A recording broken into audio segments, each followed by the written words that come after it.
लोग notes type हो दोस्तों जीरोक्स हुआ तो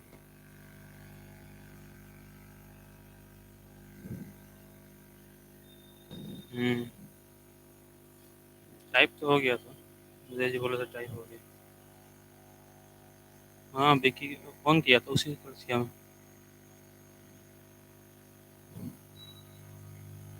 हम्म क्या हुआ क्लास में पढ़ाई?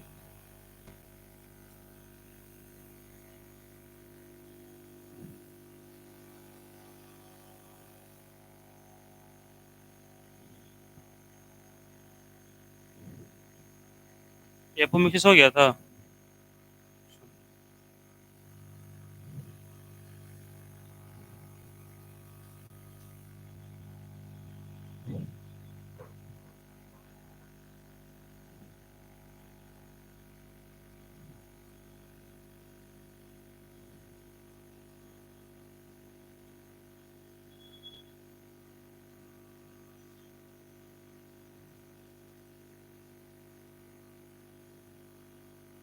क्लास में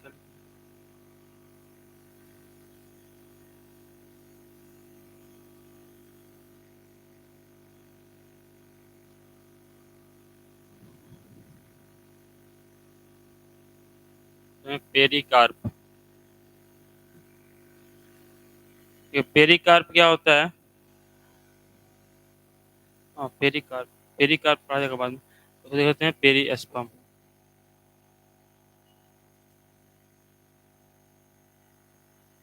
तो याद हो इस तरह से हम ओव्यूल कुछ बनाए हुए थे और ओव्यूल में एक था आउटर इंटोगमेंट, ये था इनर इंटोगमेंट, ये था न्यूसेलस, ये था एम्ब्रियो सैक, है ना, और ये होता है फनिकल और ये होता है हाइलम। ठीक है। तो इसमें जो फनिकल जो न्यूसेलस है ना, मतलब बाद में चल के बताए थे कि ये जो ये ओव्यूल है, ओव्यूल से क्या बन जाता है, फ्रूट सीड बन जाता है, और जो ओवरी है उससे क्या बन जाता है, फ्रूट। अब पढ़े थे लोग कि अगर खाली ओवरी से फ्रूट बनता है तो उसको क्या कहते हैं, ट्रू फ्रूट। ओवरी के अलावा अगर कोई अंश और भी पार्ट फ्रूट फॉर्मेशन में भाग लेता है तो क्या बोलते हैं उसको, फॉल्स फ्रूट बोलते हैं। लिखे हुए थे इसको। और पढ़े हुए थे कि जो सीड होता है ये भी दो टाइप का होता है, एक होता है एल्यूमिनस सीड और एक होता है नॉन एल्यूमिनस सीड। जिस सीड में इंडोस्पर्म बचा हुआ रह जाता है उसको क्या बोलते हैं, एल्यूमिनस सीड। और जिसमें इंडोस्पर्म कंप्लीटली कंज्यूम हो जाता है उसको बोलते हैं नॉन एल्यूमिनस सीड। ठीक है।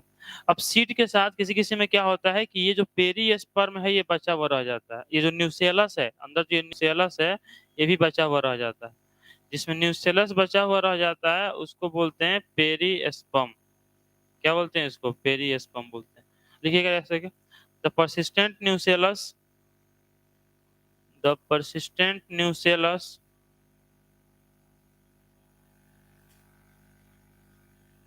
The persistent nucellus, the persistent nucellus in the ovule, the persistent nucellus in the ovule,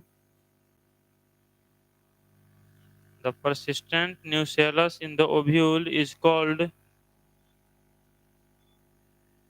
the persistent nucellus in the ovule is called perisperm. The persistent nucellus in the ovule is called perisperm.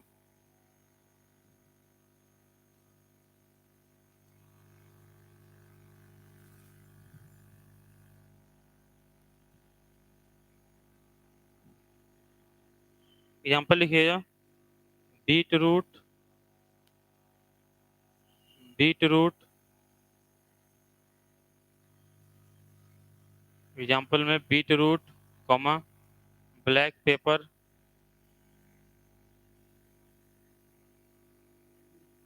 Beet root मतलब क्या होता है, चुकंदर। अब black pepper मतलब क्या होता है, काली मिर्च।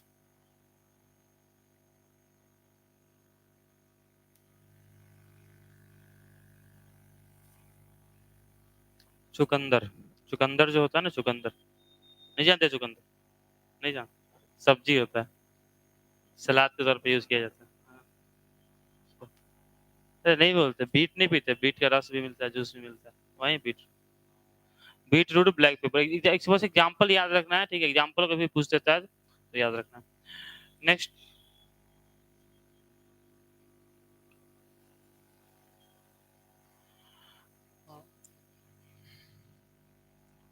नेक्स्ट बात करते थोड़ा एम्ब्रियो का स्ट्रक्चर। एम्ब्रियो, ठीक है, एम्ब्रियो जो होता है ना ये दो टाइप का होता है, एक होता है डाइकॉट एम्ब्रियो, एक होता है मोनोकॉट एम्ब्रियो, ठीक है। आज सर नोट्स नहीं मिला तो कोई बात नहीं, नेक्स्ट क्लास में मिल जाएगा, टाइप हो गया तो उसको करेक्शन करना है उसको, तो हो गया, नेक्स्ट क्लास में नोट्स मिल जाएगा। एम्ब्रियो, एम्ब्रियो जो होता है ये दो टाइप का होता है, एक होता है डाइकॉट एम्ब्रियो, एक होता है मोनोकॉट एम्ब्रियो, ठीक है। एक को बोलते हैं डाइकोटिलेडोनस, पूरा नाम इसका होता है डाइकोटिलेडोनस या फिर डाइकॉट, इसको बोलते हैं डाइकोटिलेडोनस एम्ब्रियो, या फिर इसको क्या बोल सकते हैं, डाइकॉट एम्ब्रियो, डाइकॉट एम्ब्रियो, ठीक है। ये क्या होता है, तो वैसा एम्ब्रियो जिसमें कि दो कोटिलेडन प्रेजेंट है। बात, एक कोटिलेडन क्या होता है, तो पता है अभी हम लोग को कि प्लांट में होता है डबल फर्टिलाइजेशन, प्लांट में क्या होता है डबल फर्टिलाइजेशन, एक को बोलते हैं ट्रू फर्टिलाइजेशन, एक को बोलते हैं ट्रिपल फ्यूजन। जैसे क्या होता है, जब मेल गैमीट पहुंच जाता है स्टिग्मा पर, ये स्टिग्मा हो गया, ये स्टाइल हो गया, ये ओवरी हो गया, जब यहाँ पहुंचता है तो यहाँ से पोलन ग्रेन से ट्यूब निकलता है जो पहुंचता है ओवरी में, जो पहुंचता है ओव्यूल में। यहाँ से कितने मेल गैमीट आते हैं, दो मेल गैमीट, एक मेल गैमीट फ्यूज करता है किसके साथ, एक के साथ, जो एक मेल गैमीट है ये फ्यूज करता है एक के साथ, और क्या बनाता है जाइगोट, और फिर जाइगोट से क्या बनता है एम्ब्रियो, और एम्ब्रियो से फिर नया प्लांट डेवलप होता है। दूसरा मेल गैमीट है वो फ्यूज करता है किससे, सेकेंडरी न्यूक्लियस से, सेकेंडरी न्यूक्लियस से फ्यूज करता है, और क्या बनाता है इंडोस्पर्म, इंडोस्पर्म। और फिर जो इंडोस्पर्म है इसका काम क्या होता है कि जाइगोट को न्यूट्रिशन देने का काम करता है, जाइगोट जब डेवलप करता है ना, जाइगोट से क्या बनता है एम्ब्रियो बनता है, तो उसको इंडोस्पर्म क्या करता है, इंडोस्पर्म जो उसको न्यूट्रिशन देने का काम करता है। आगे चल के जाइगोट से बन जाता है एम्ब्रियो। अब जो एम्ब्रियो बनता है ये दो तरह का बनता है, और उस आधार पे जो है दो टाइप के प्लांट भी होते हैं, एक डाइकोट प्लांट होता है, एक मोनोकोट प्लांट, और जानना है सिंपली बहुत सारा डिफरेंस होता है। जैसे मान लीजिए अगर हम लेते हैं ग्राम को, जो चना होता है उसको लेते हैं, और जो चना है या फिर अगर जो मान लो व्हीट है, गेहूं, दोनों को पानी में डाल दिया जाए और दोनों को अगर फूलने के लिए छोड़ दिया जाए, कुछ देर बाद उसको निकालें तो देखेंगे चना जो है उसको क्या करेंगे हम दो इक्वल पार्ट में बांट सकते हैं, लेकिन वही जो मान लो गेहूं है या फिर जो है मकई है, मेज है या फिर चावल है, उसको क्या दो पार्ट में बांट सकते हैं, नहीं बांट सकते हैं, तो वो कहलाएगा मोनोकॉट और ये कहलाएगा डाइकोट। वैसे इसके इम्ब्रियो में क्या डिफरेंस होता है, जाइगोट से जो इम्ब्रियो बनता है ये हो गया मान लीजिए डाइकोट इम्ब्रियो, तो डाइकोट इम्ब्रियो में एक पार्ट होता है ये, इसको बोलते हैं इम्ब्रियोनल एक्सिस, इसको क्या बोलते हैं इम्ब्रियोनल एक्सिस बोलते हैं, और इसके दोनों तरफ कुछ लीफ लाइक स्ट्रक्चर होता है, जो लीफ लाइक स्ट्रक्चर इसके दोनों तरफ पाया जाता है उसको बोलते हैं कोटिलेडन, क्या बोलते हैं इसको कोटिलेडन। तो यहाँ पर एक हो गया इम्ब्रियोनल एक्सिस और इसके दोनों तरफ होता है कोटिलेडन, कोटिलेडन जो कि इसमें दो होता है इसलिए इसको बोलते हैं डाइकोटिलेडन, क्योंकि इसमें दो कोटिलेडन होता है क्या बोलते हैं इसको डाइकोटिलेडन। बात है इसका काम क्या है, देखिए ये जो इम्ब्रियोनल एक्सिस है इससे फाइनली जो है हमारा प्लांट बन जाता है, और जो कोटिलेडन होता है इसका काम होता है इसको न्यूट्रिशन देने का, जो कोटिलेडन है वह इम्ब्रियोनल एक्सिस को न्यूट्रिशन देने का काम करता है, और इम्ब्रियोनिसिस का जो पार्ट कोटिलेडन के लेवल से ऊपर होता है उसको बोलते हैं एपिकोटाइल, इसको बोलते हैं एपिकोटाइल, है ना। कोटिलेडन के लेवल से जो ऊपर का इम्ब्रियोनल एक्सिस है उसको बोलते हैं एपिकोटाइल, और उसके नीचे का जो है उसको बोलते हैं हाइपोकोटाइल, उसको क्या बोलते हैं हाइपोकोटाइल। फिर से सुनो, जो डाइकोटिलेडनस एम्ब्रियो होता है उसमें एक होता है एम्ब्रियोनल एक्सिस और इसके अराउंड दो नंबर होता है कोटिलेडन का। अब कोटिलेडन के लेवल से ऊपर का जो एम्ब्रियोनल एक्सिस होता है उसको बोलते हैं एपिकोटाइल, और इसके नीचे का जो होता है उसको बोलते हैं हाइपोकोटाइल। एपिकोटाइल जहाँ समाप्त होता है इस जगह को बोलते हैं प्लूमुल, और हाइपोकोटाइल जहाँ समाप्त होता है इसको बोलते हैं रेडिकल, इसको क्या बोलते हैं रेडिकल। प्लूमुल से आगे चल के सूट बनता है, समझते सूट, शूट माने क्या होता है प्लांट का जो पार्ट ग्राउंड लेवल से ऊपर होता है उसको क्या बोलते हैं शूट, और जो नीचे होता है उसको क्या बोलते हैं रूट। तो जो पार्ट इस लेवल से ऊपर है उसको बोलते हैं, मतलब कि जो प्लूमुल है इससे चल के शूट बनता है, और जो रेडिकल है इससे आगे चल के रूट बनता है। This is a structure of dicot embryo. मतलब डाइकॉट एम्ब्रियो में मेनली दो चीज होता है, एक होता है एम्ब्रियोनल एक्सिस और दो होते हैं कोटिलेडन। एम्ब्रियोनल एक्सिस का जो पोर्शन कोटिलेडन लेवल से ऊपर होता है उसको एपिकोटाइल बोलते हैं, और जो नीचे होता है उसको हाइपोकोटाइल बोलते हैं। एपिकोटाइल के जो टिप होता है उसको प्लूमुल बोलते हैं, और इसका जो टिप होता है उसको रेडिकल बोलते हैं। प्लूमुल से शूट बनता है, रेडिकल से रूट बनता है। लिखना है इसको, क्या लिख रहे हैं? ऑफ डाइकॉट एम्ब्रियो लिख दीजिएगा। Structure of dicot embryo.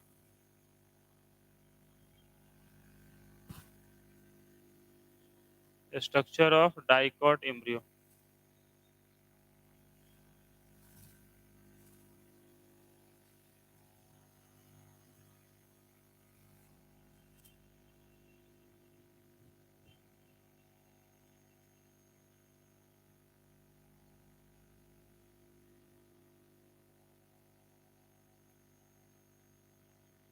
लिख दीजिए, देखिएगा। Dicot embryo consist of dicot embryo consist of dicot embryo consist of embryonal axis dicot embryo consists of embryonal axis uh, dicot embryo consists of embryonal axis and two cotyledons. Embryonal axis and two cotyledons. Embryonal axis and two cotyledons. TW, two cotyledons. COTYLEDONS. Two cotyledons. देखिएगा इसी में comma देकर cotyledons are, इसी में लिखिएगा comma देकर cotyledons are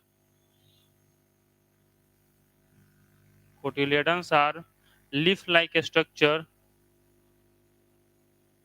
Cotyledons are leaf like structure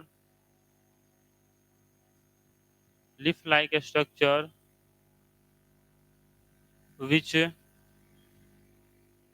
leaf like structure provides which provides nourishment to which provides nourishment nourishment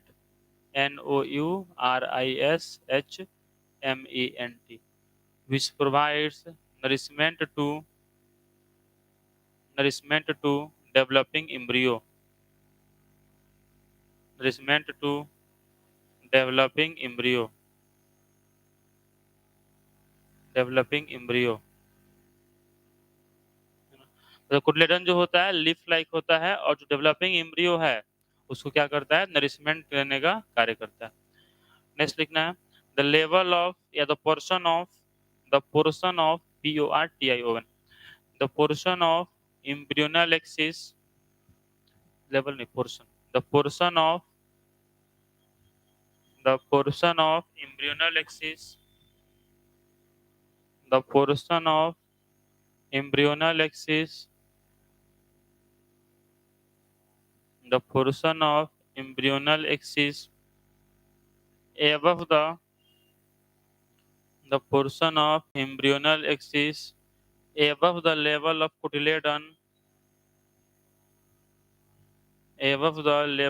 cotyledon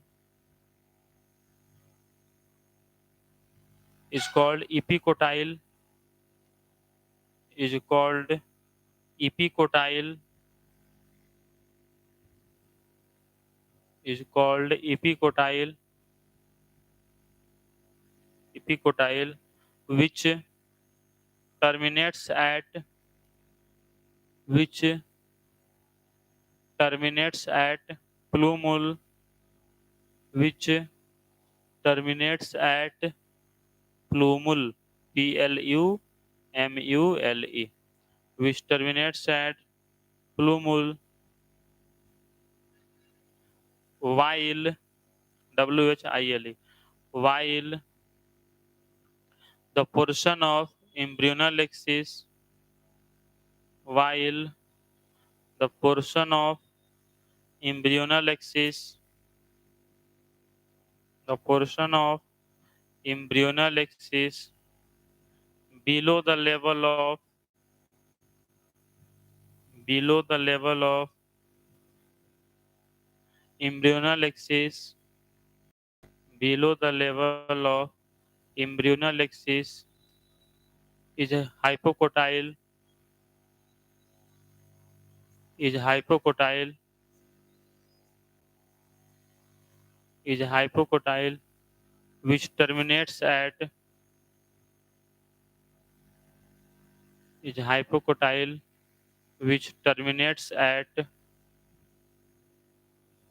which terminates at radical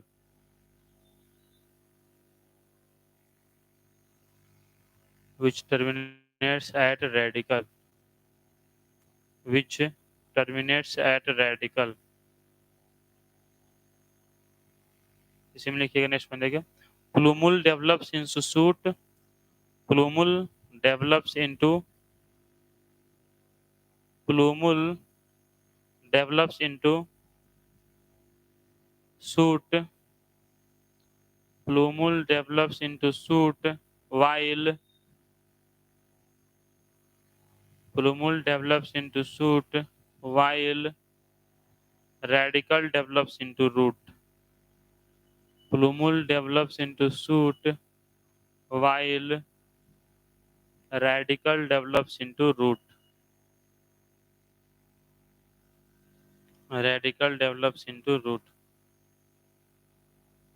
तो plumule से क्या बन जाता है सूट इससे क्या बन जाता है रूट ठीक है तो याद रखना है कि डाइकॉट एम्ब्रियो जो होता है उसमें एक होता है एम्ब्रियोनल एक्सिस और दो होते हैं कोटिलेडन कोटिलेडन के लेवल से ऊपर का जो उसको एपिकोटाइल बोलते हैं और नीचे वाले को हाइपोकोटाइल बोलते हैं एपिकोटाइल समाप्त होता है प्लूमुल पे हाइपोकोटाइल समाप्त होता है रेडिकल पे प्लूमुल से मिलता है सूट रेडिकल से मिलता है रूट ये हो गया बात डाइकॉट एम्ब्रियो का लिखना है structure of monocot embryo structure of monocotyledonous या मोनोकॉट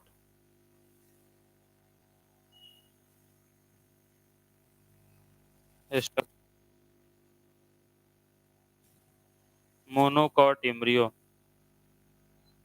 मोनोकॉट एम्ब्रियो ठीक है डाइकॉट उसमें हो जाएगा मोनोकॉट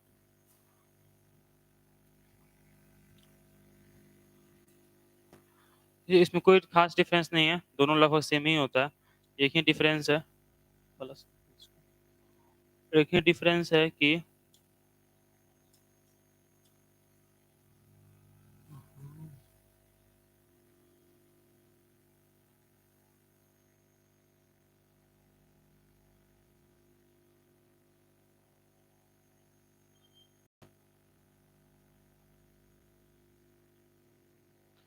एक ही डिफरेंस है कि उसमें इसमें था इसमें था दो कोटिलेडन था उसमें जो होगा एक कोटिलेडन होगा बाकी सब कुछ जो है सेम होगा ये हो गया स्ट्रक्चर ऑफ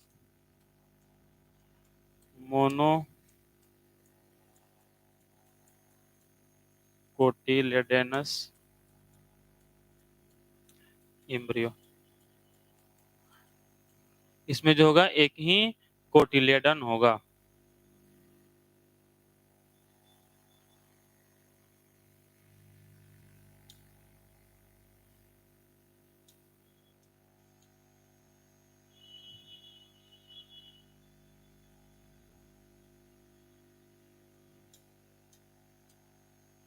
ठीक है ये लिख लेना है मोनोकॉट एम्ब्रियो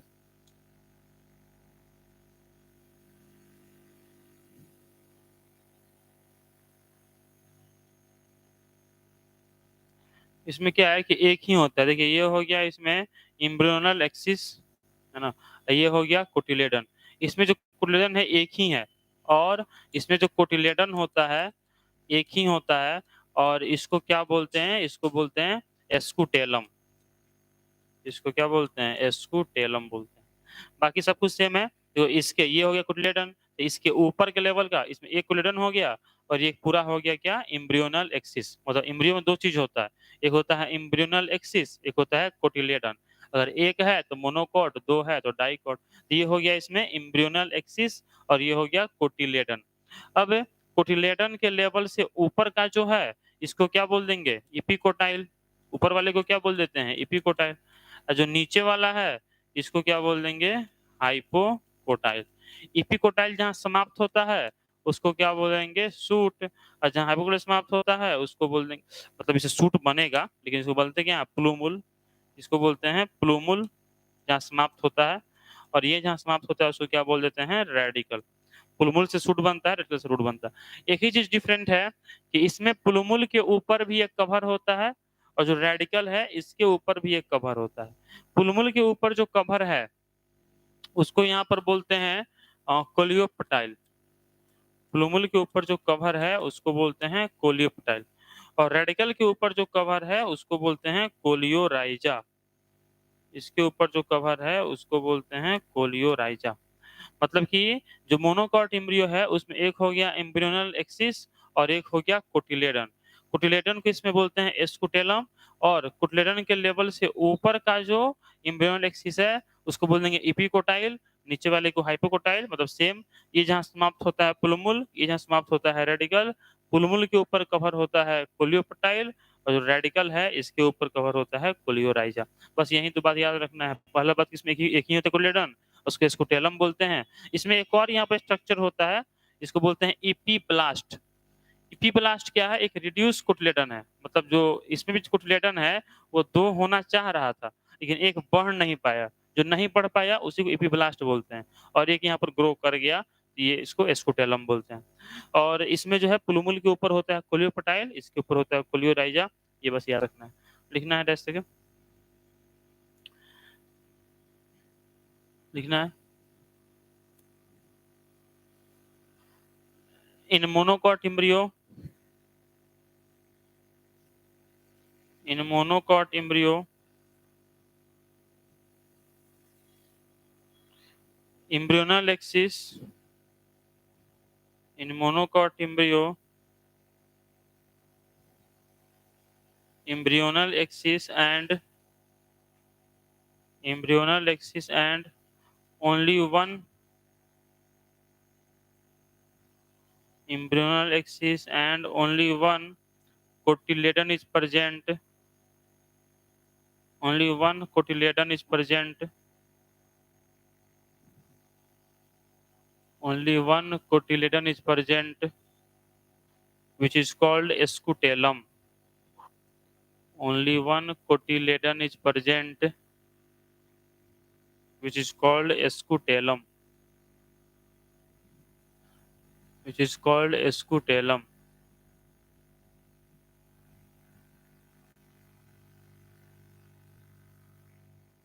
ठीक है, नेक्स्ट इसी में लिखना है, the portion of embryonal axis, the portion of embryonal axis above the level of cotyledon, the portion of embryonal axis above the level of cotyledon, above the level of cotyledon is called epicotyle, epicotyle is called epicotyle, which terminates at, is called epicotyle which terminates at plumule,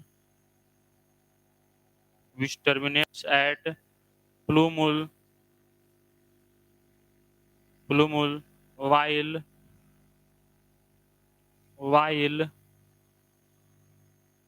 the portion of embryonal axis, while the portion of embryonal axis, the portion of embryonal axis embryonal axis below the level of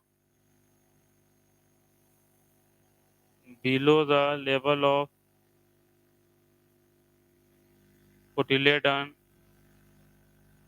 below the level of cotyledon is called hypocotyle, which terminates at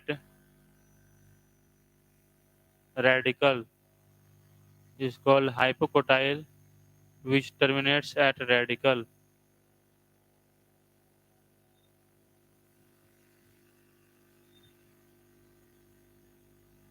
is called hypocotyle, which terminates at radical.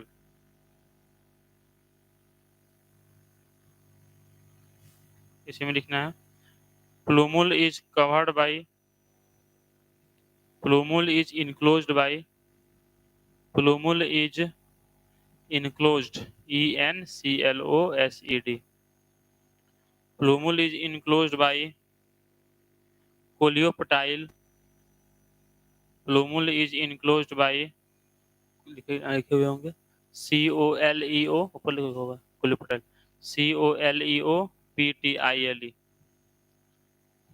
COLEOPTILE coleoptile while radical is enclosed by while radical is enclosed by while radical is enclosed by colia radical is enclosed by coleorhiza radical is enclosed by coleorhiza तो प्लूमुलो का फल कौन करता है coleoptile इसको कौन करता है कोलियोराइजा बस यही था एक तरफ मोनोकोट और डाइकोट एम्ब्रियो ये हुआ था पार्थेनोकार्पी लिखवाए थे पार्थेनोकार्पी क्या होता है विदाउट फर्टिलाइजेशन क्या बन जाना फ्रूट और विदाउट फर्टिलाइजेशन सीड बनना क्या कहलाता है विदाउट फर्टिलाइजेशन सीड बनना एपोमिक्सिस अच्छा ये लिखवाए थे पोलिम्ब्रियोनी क्या होता है विदाउट अगर सीड के अंदर दो से ज्यादा इम्ब्रियो पाए जाते हैं तो क्या कहते हैं इसको पोली इम्ब्रियोनी कहते हैं ठीक है लिखिएगा एक टॉपिक तो एरिल लिखिए एरिल एरिल ARIL लिखना है topic aryl ARIL aryl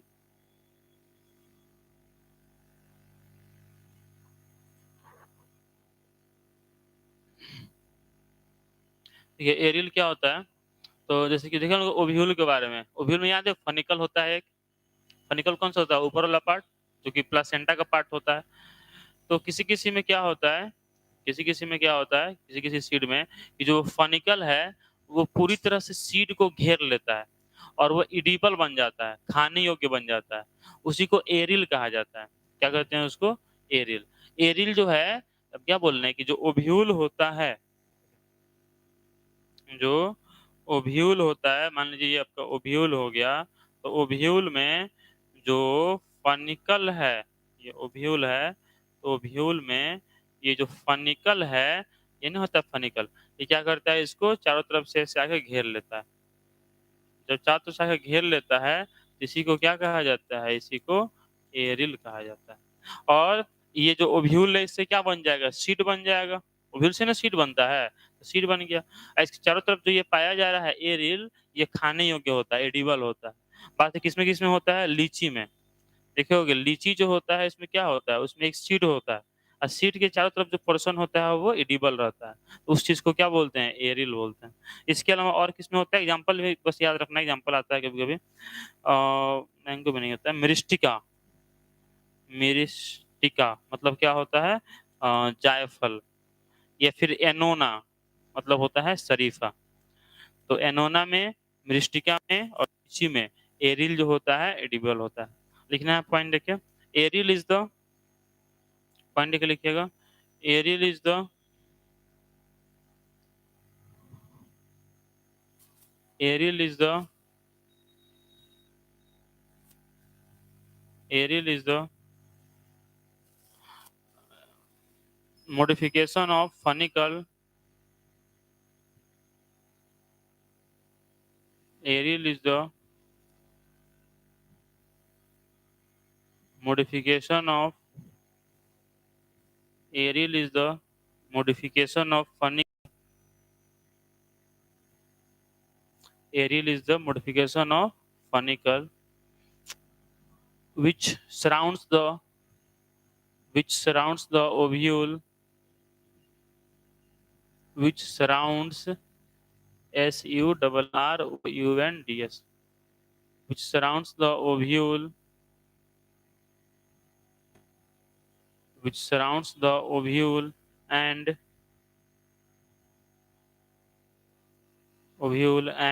it is edible in edible EDIBLE, मतलब क्या होता है, खाने योग्य। इट इज edible इन, लिख लेना है, लीची, Myristica, Annona, etc.. It is edible इन लीची, मिरिस्टिका, एनोना, इटीसी।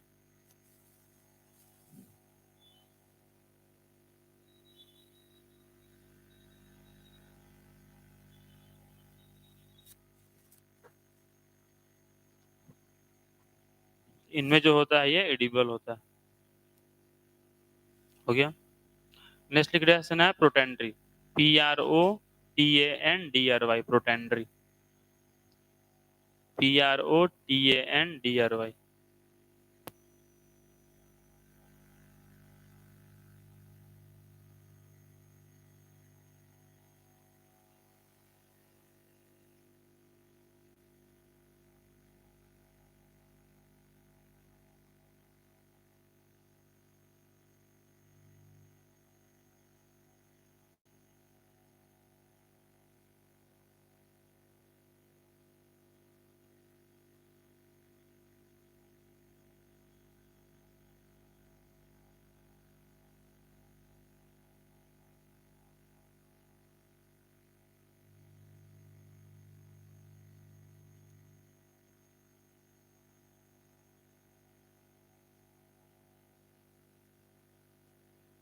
बढ़िया।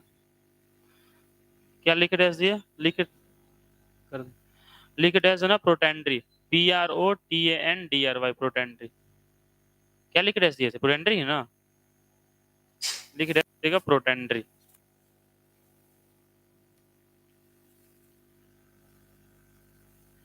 PROTANDRY, protandry.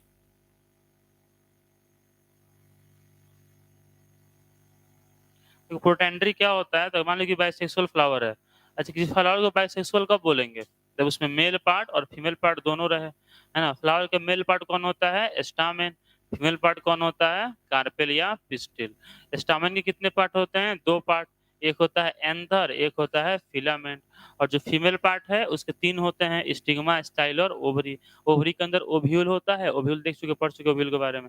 ओव्यूल के अंदर इम्ब्रियो सैक होता है। बताइए इम्ब्रियो सैक में कितने सेल होते हैं और कितने न्यूक्लियस होते हैं, 7 सेल होते हैं और 8 न्यूक्लियस होते हैं।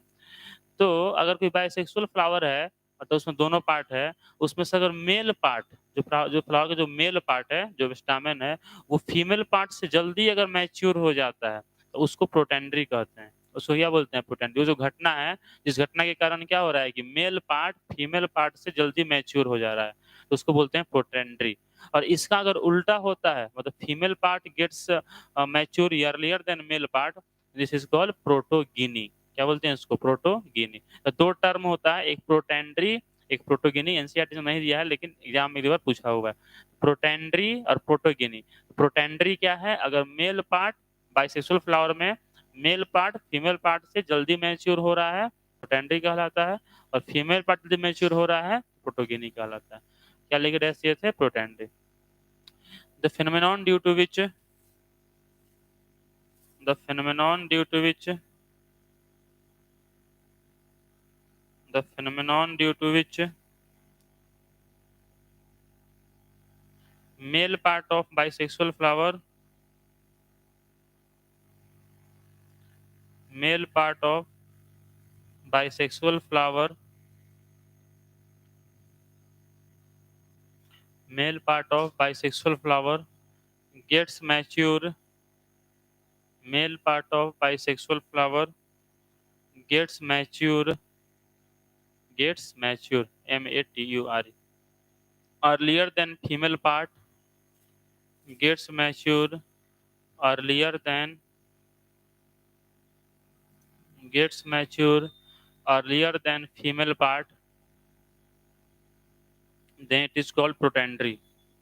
Then it is called protandry. Gets mature earlier than female part, gets mature earlier than female part, then it is called protandry.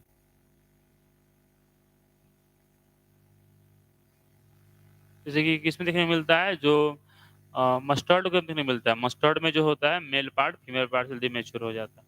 नहीं, कोई इसका कोई फिक्स नहीं है, बस इसमें इसका डेफिनेशन याद रखना है। हाँ, डिफाइन करने के लिए आता है प्रोटेंड्री, डिफाइन करने के लिए प्रोटोगिनी भी आया होगा, शॉर्ट क्वेश्चन। लिख के टेस्ट देना है प्रोटोगिनी, PROTOGYNY, PROTO, प्रोटोगिनी, GYNY, प्रोटोगिनी। क्या हो जाएगा, इसी का उल्टा हो जाएगा। If in any bisexual flower, if in any bisexual flower, इसी में लिखिएगा, if in any bisexual flower, if in any bisexual flower, in any bisexual flower,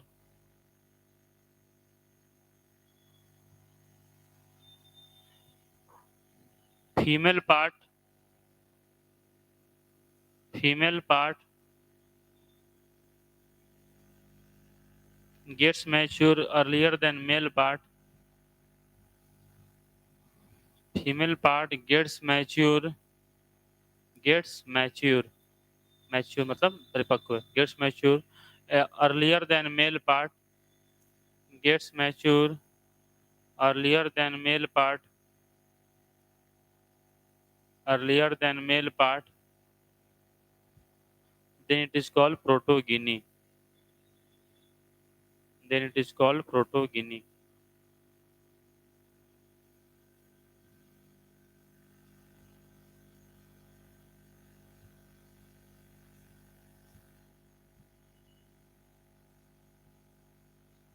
ठीक है, तो खत्म हो गया चैप्टर, चैप्टर खत्म हो गया, अब इसमें कुछ खास बचा नहीं है। पॉलिंग एंड वायबिलिटी, ये सब नहीं आता है। तो क्या होता है, सिंपल बात है कि पॉलन ग्रेन या कोई भी गैमेट होता है, हाँ, ये सर्वाइव कर सकता है, सीजनली 2 से 4 दिन तक सर्वाइव कर सकता है। तो या फिर पॉलन एलर्जी भी होता है ना, पॉलन ग्रेन से बहुत लोग एलर्जी होता है, मतलब वो जब जाता है तो उसे छींक आने लगता है और एलर्जी का लक्षण होता है। उसको पढ़ेंगे लोग, चैप्टर आएगा ह्यूमन हेल्थ एंड डिजीज, बताएंगे वहाँ पर पॉलन से एलर्जी होता है, एलर्जी के बारे में पढ़ा जाएगा वहाँ पर, एंटीबॉडी बनता है बॉडी में उससे, IgE antibody human health and disease chapter में आएगा। उसके अलावा पॉलन ग्रेन को स्टोर कहाँ किया जाता है, लिखवाए थे, कहाँ करते हैं, लिक्विड नाइट्रोजन में करते हैं। कितना होता है टेम्परेचर वहाँ पे, -196, -1960 सेल्सियस का टेम्परेचर वहाँ पे। ये सब चीज़ खत्म हो गया। अब इसमें क्या आएगा, पोलन टेबलेट, हाँ पोलन टेबलेट होता है, खाया जाता है, स्टेमिना बढ़ता है, एथलीट वगैरह खाते हैं, स्टेमिना बढ़ता है। आता है क्या क्या, चलो देखा जाए अगर, तो आता है, एक तो आता है डबल फर्टिलाइजेशन, ये जो फेमस क्वेश्चन है डबल फर्टिलाइजेशन जो आता है कि लॉन्ग क्वेश्चन में आ सकता है। उसके अलावा जो मेल पार्ट फीमेल पार्ट ही ऑब्जेक्टिव में आता है कि मेल पार्ट कौन है फीमेल पार्ट कौन है। इसके अलावा ओव्यूल का स्ट्रक्चर और जो इम्ब्रियो सैक का स्ट्रक्चर है ये शॉर्ट में आ सकता है ना। इसके अलावा जो पोलिनेशन लिखवाए हैं, पोलिनेशन में जो लिखवाए हैं सेल्फ पोलिनेशन, क्रॉस पोलिनेशन, उसमें जो लिखवाए हैं कि बर्ड्स होता है तो क्या बोलते हैं, इंसेक्ट वाले को क्या बोलते हैं, ये सब आता है ऑब्जेक्टिव में। तो लिखवाए थे एयर्स होता है तो क्या बोलते हैं, अगर अगर पोलिनेशन होता है एयर से, विंड से, उसको क्या कहा जाता है, एनिमोफिली। होता है अगर अगर पानी से होता है तो हाइड्रोफिली, होता है अगर इंसेक्ट से तो एंटोमोफिली, होता है अगर बर्ड से तो ऑर्निथोफिली, है ना। ये बस ये 4 बोले थे कि इसको याद रखना है, बर्ड, इंसेक्ट, एयर और वाटर वाला। एयर से एनिमोफिली, वाटर से हाइड्रोफिली, इंसेक्ट से एंटोमोफिली, और बर्ड से कहलाता है ऑर्निथोफिली।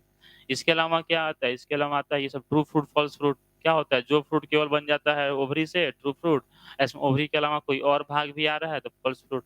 फॉल्स फ्रूट जो बनता है उसमें एग्जाम्पल में बहुत फेमस है एप्पल।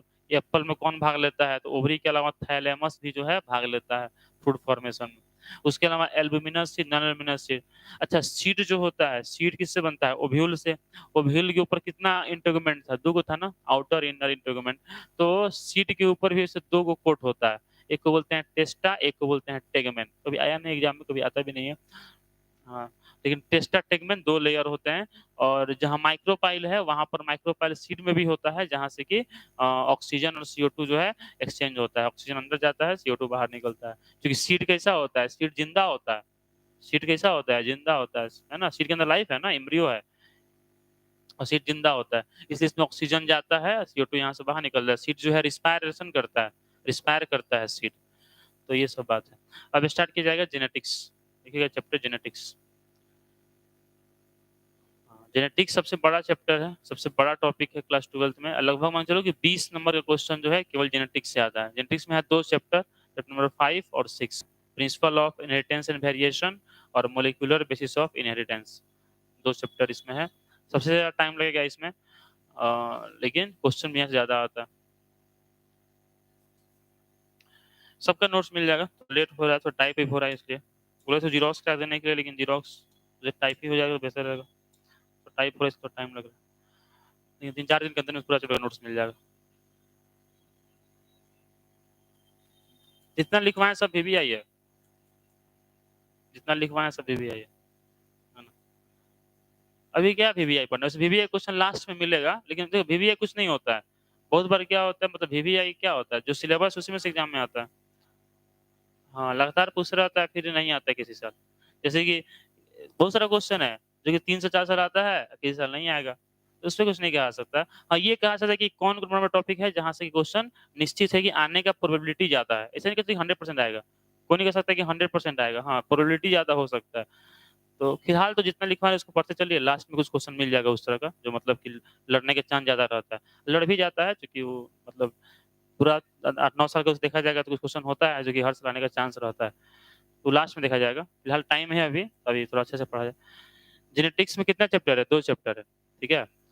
वैसे भी ये सब जो चैप्टर है ना, जेनेटिक्स है चाहे फ्लावरिंग प्लांट है, ये सब थोड़ा इंटरेस्टिंग चैप्टर है, तो थोड़ा सा इसको इंटरेस्ट लेके पढ़ लीजिए। बाकी चैप्टर रटने वाला आएगा, इकोसिस्टम है, ह्यूमन हेल्थ है, चाहे माइक्रोब्स वाला है, तो उसमें से भी रटवा देंगे, दे देंगे क्वेश्चन रटने के लिए, बस हो गया। नहीं, जैसे माइक्रोब्स हो गया, माइक्रोब्स में क्या है, 2-3 क्वेश्चन है, वही क्वेश्चन जो है फिक्स है कि वही आता है एग्जाम में। हाँ, चाहे ये जो इक्लो हो गया, उसमें fix farming, green house effect कुछ टॉपिक है, वहीं से क्वेश्चन आता है। लेकिन जो ये सब चैप्टर है, इसमें क्या है, समझने वाला चीज है, किया जाए, जहाँ रटने वाला होगा रट किया जाएगा। भोपाल गैस ट्रेजेडी है ना, या फिर ग्रीन हाउस इफेक्ट है, ओजोन लेयर डिप्लेशन है, डिफोरेस्टेशन है टॉपिक वहाँ। जेनेटिक्स में 2 चैप्टर है, एकदम समझने वाला चैप्टर है, ध्यान से पढ़ना है इसको, बहुत इंपॉर्टेंट चैप्टर है। जेनेटिक्स में 2 चैप्टर आता है, एक आता है principal of inheritance and variation, principal of inheritance. इसमें मुख्य रूप से पढ़ना है, मेंडल के इर्द गिर्द पढ़ना है। पहले पढ़ जाएगा मेंडल के बारे में, और फिर मेंडल का एक्सेप्शन, है ना, कि मेंडल के लॉ को कौन कौन नहीं मानता है, इनकम्प्लीट डोमिनेंस, को डोमिनेंस, मल्टीपल एलिज्म, लिंकेज, उसी में आ जाएगा ब्लड ग्रुप, और फिर लास्ट में आ गया जेनेटिक डिसऑर्डर, क्रोमोसोमल डिसऑर्डर, वो सब, डाउन सिंड्रोम, टर्नर सिंड्रोम। इस आने का चांस बहुत ज्यादा होता है, हर साल आता है। Down syndrome, Turner syndrome, Klinefelter syndrome, haemophilia, sickle cell anaemia, phenylketonuria, इसमें से हर साल 2 दिन आ ही जाता है, या तो लॉन्ग में आए या शॉर्ट में आए।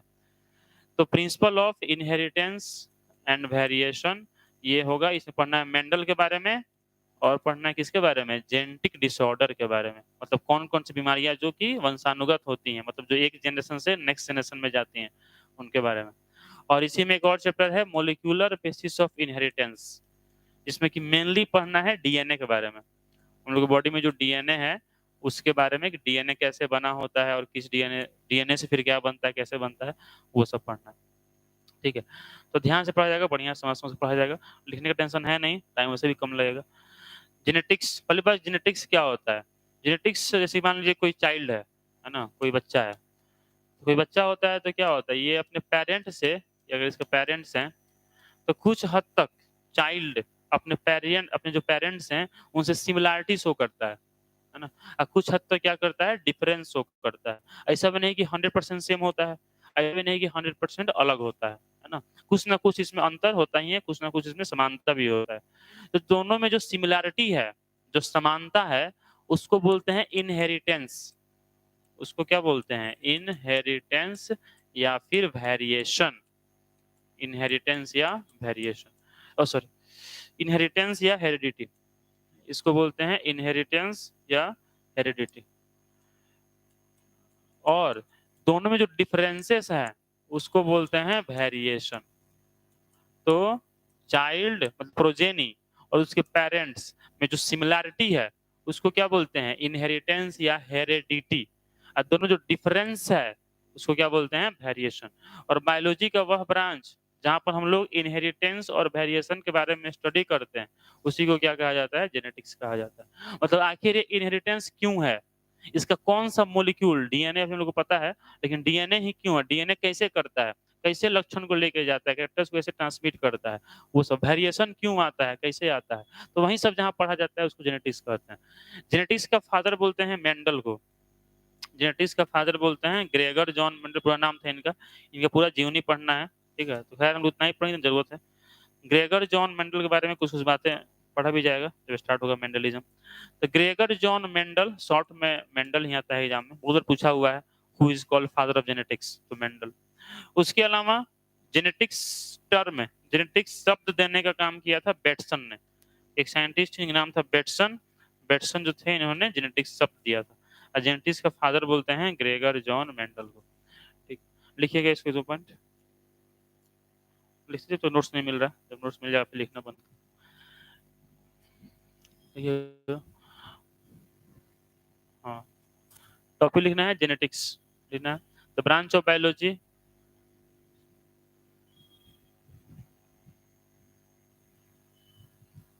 The branch of biology in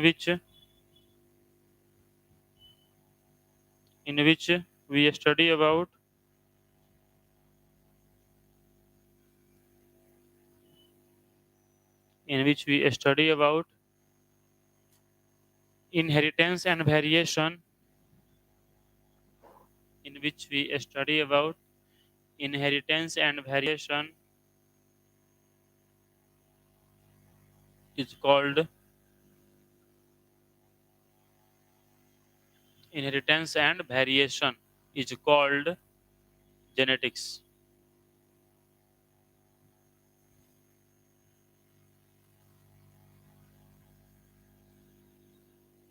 लिखिएगा father of genetics Gregor John Mendel.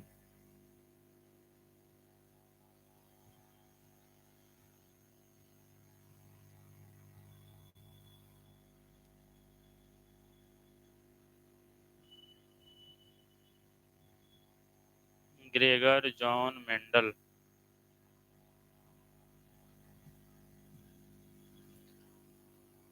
Next point, genetics term was given by Betson। genetics term was given by Betson।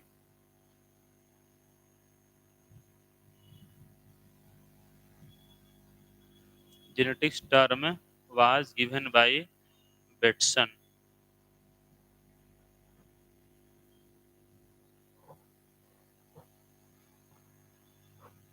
ये तो इसका एग्जाम्पल क्या था, पोली एम्ब्रियोनी का, जो पढ़े थे पोली एम्ब्रियोनी, उसका एग्जाम्पल क्या था, पोली एम्ब्रियोनी पढ़े थे ना लास्ट क्लास में, उसका एग्जाम्पल क्या था, पोली एम्ब्रियोनी क्या होता है, सीड के अंदर अगर एक से अधिक एम्ब्रियो होते हैं तो क्या बोलते हैं, पोली एम्ब्रियोनी। एग्जाम्पल क्या था उसका, बनाना नहीं था, क्या था, सिट्रस फ्रूट और मैंगो। बनाना किसका एग्जाम्पल था, बनाना था पार्थेनोकार्पी का। पार्थेनोकार्पी मतलब क्या होता है, विदाउट फर्टिलाइजेशन फ्रूट बनना, पार्थेनोकार्पी कहलाता है। और उसका एग्जाम्पल क्या होता है, बनाना और ग्रेप्स। बताए थे जो भी फ्रूट पार्थेनोकार्पी से बनते हैं वो सीडलेस होते हैं, मतलब उसमें सीड नहीं पाया जाता और रहता है, डेवलप नहीं होता। जिस तरह का सीड लीची में है, जिस तरह का सीड मैंगो में है, उस तरह सीड होता है बनाना में, ग्रेप्स में नहीं होता, डेवलप नहीं होता है। तो वो चीज बताइए कि माइक्रोस्पोरेंजियम में कितने लेयर होते हैं। माइक्रोस्पोरेंजियम जो होता है पोलन ग्रेन के एंथर में कितना होता है, 4 ना होता है। कौन कौन, एपिडर्मिस, इंडोथीसियम, मिडिल लेयर, टैपिटम, है ना। अब फिर टैपिटम जो होता है, अच्छा जो अंदर में क्या होता है, टिश्यू, एस्प्रोजेनियस टिश्यू, और उसके सेल को क्या बोलते हैं, पोलन मदर सेल, जिससे क्या बनता है, जिससे कि पोलन ग्रेन बनता है थ्रू प्रोसेस कॉल्ड माइक्रोस्पोरोजेनेसिस। ठीक है। फिर पढ़े थे कि जो माइक्रो जो पॉलन ग्रेन होता है उसमें कितना लेयर होता है? 2 लेयर। अपर लेयर को एक्जाइन बोलते हैं, इनर को क्या बोलते हैं? एंटाइम। एक्जाइन बना होता है किस चीज़ का? स्पोरोफोलिन का। और एंटाइम बना होता है किस चीज़ का? Cellulose plus pectin. ठीक है। और जहाँ पर स्पोरोफोलिन एब्सेंट रहता है उस जगह को क्या बोलते हैं? जर्म पोर। और उसके अंदर 2 तरह का सेल होता है, एक बड़ा वाला, एक छोटा वाला। बड़ा वाला सेल को क्या बोलते हैं? Vegetative cell. छोटा वाला को क्या बोलते हैं? Generative cell. और जहाँ पर एब्सेंट रहता है स्पोरोपोलिन उसको क्या बोलते हैं? जर्मपोर। जहाँ से क्या निकलता है? पॉलन ट्यूब निकलता है। पॉलन ट्यूब निकलता है तो पॉलन ट्यूब जब इंटर करता है ओवरी में, फिर ओव्यूल में कितने मेल गैमेट आते हैं? 2 मेल गैमेट आते हैं। आते हैं ना? 2 मेल गैमेट। 2 मेल गैमेट जब आते हैं तो उसमें से एक मेल गैमेट फ्यूज करता है किससे? एग से। एक करता है सेकेंडरी न्यूक्लियस। जब एग फ्यूज करता है, जब एग फ्यूज करता है मेल गैमेट से तो क्या बोलते हैं उसको? बनता है जाइगोट। बोलते क्या है उसको? ट्रू फर्टिलाइजेशन या सिनगैमी।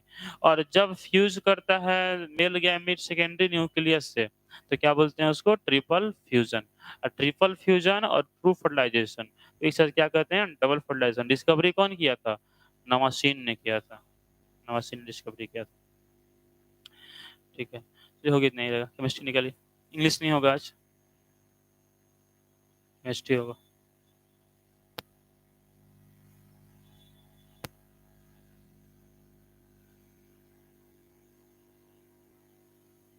मैथ होगा। मैथ होगा। होता है ना मैथ? मैथ होता है डेली? मैथ होता है डेली ना?